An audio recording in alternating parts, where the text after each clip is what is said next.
पवित्र शिवरात्रि दिन आरेडी आसी महाप्रभु आखंडमणेश्वर दर्शन कलु भावुची आम सौभाग्य कि आज संस्कृति एवं पर्यटन मंत्री दुहे आमे एका सहित प्रभु आरडीश्वर दर्शन लाभ कलु।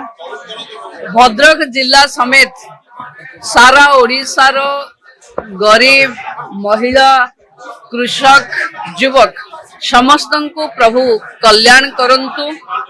आज आमे ओडिशा वासींकर सुख समृद्धि सहित महिलांकर सुरक्षा पाई प्रभु को पाखे प्रार्थना कलु।